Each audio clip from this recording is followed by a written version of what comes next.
friends. Today's lesson is more of a demonstration of how to find different shapes and abstract shapes from a simple exercise of drawing a single line or squiggle on our paper. We are going to be needing a paper and a pencil or marker and some coloring pencils or coloring crayons, whatever you want to color with.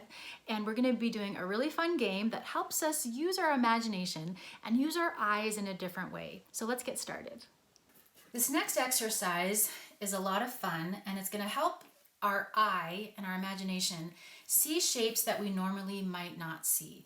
And so what we're going to do is we're going to take a pencil, a pen, or a marker, and a marker or a dark pen or pencil might be helpful because we want to get really dark lines. So what we're going to do is we're going to take our marker and we're going to put it in position, and we're going to close our eyes. Now, with our eyes closed, we're going to start making a lot of different squiggle shapes.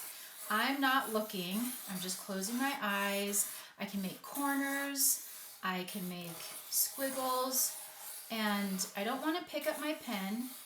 I just want to do squiggles. All right, let's finish.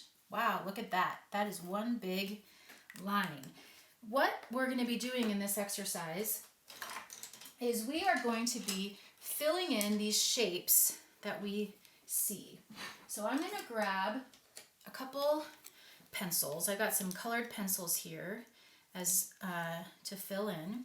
And I'm going to start looking for enclosed shapes.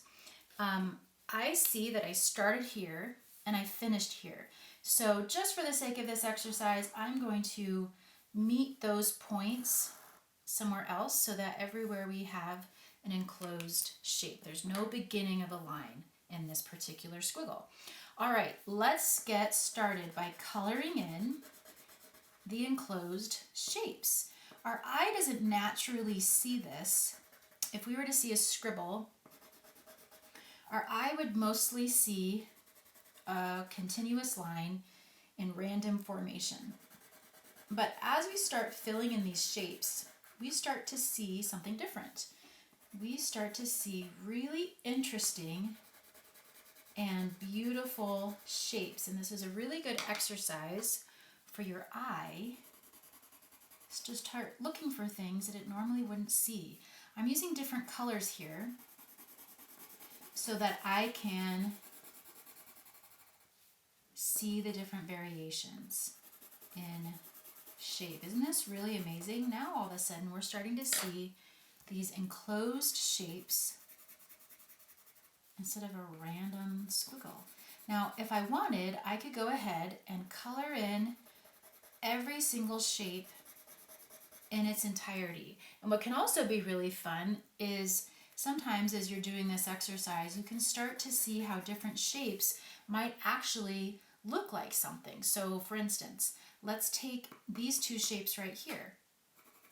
I've colored in this shape, but if I were to color in the shape next to it like that, all of a sudden I have what to me looks like a little mouse.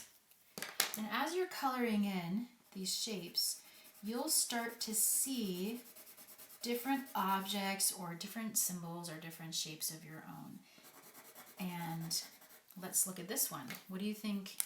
What do you think I see here? I see a fish. You're going to keep going through this squiggle and color in all the different shapes that you see. And I can't wait for you to discover all the different things that your imagination points out. I'm not going to finish this because I want you to be able to do your own, but I hope this gives you an idea of how you can take any kind of scribble or any kind of continuous line to make your own abstract shapes and objects. Have fun!